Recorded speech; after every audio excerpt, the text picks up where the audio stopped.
لوگوں کے عیبوں سے اس طرح غافل ہو جاؤ جیسے سوتے وقت دنیا سے غافل ہو جاتے ہو۔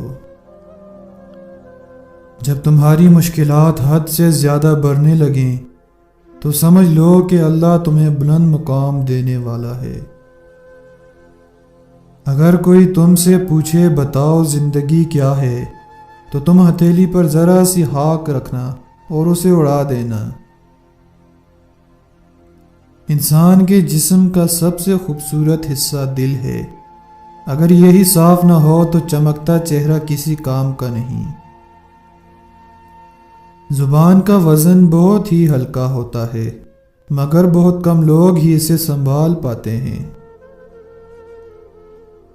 کبھی بھی اپنی جسمانی طاقت اور دولت پر بھروسہ نہ کرنا، کیونکہ بیماری اور غربت آنے میں دیر نہیں لگتی۔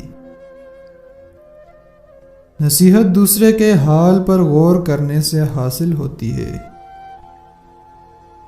بوڑھے آدمی کی رائے نوجوانوں کے ارادوں سے بھی مضبوط بلکہ مضبوط تر ہوتی ہے۔ جس نے تمہیں ذلیل سمجھا، اگر تجھے عقل ہے تو بے شک اس نے تجھے فائدہ پہنچایا۔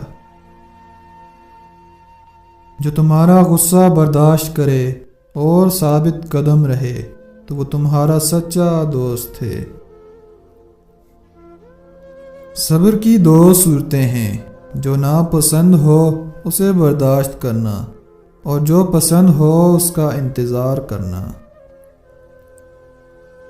جس زبان سے جھوٹ نکلنا بند ہو جائے اس زبان سے کی ہوئی دعا قبول ہوتی ہے۔ تجربہ انسان کو غلط فیصلے سے بچاتا ہے مگر تجربہ غلط فیصلے سے ہی حاصل ہوتا ہے۔ جو حق سے منہ موڑتا ہے تباہ ہو جاتا ہے۔ حضرت علی رضی اللہ عنہ نے فرمایا، جس شخص میں یہ 3 عادتیں ہوں وہ ضرور ذلیل و خوار ہوگا۔ پہلی عادت جو فضول خرچ کرتا ہو، دوسری عادت جھوٹ بولنا ہے اور تیسری عادت غصہ کرنا ہے۔ کسی کی تباہ حالی پر خوش نہ ہو، کیا خبر کل زمانہ تمہارے ساتھ یہی برتاؤ کرے۔ جو دکھ دے اسے چھوڑ دو، لیکن جسے چھوڑ دو اسے دکھ مت دو۔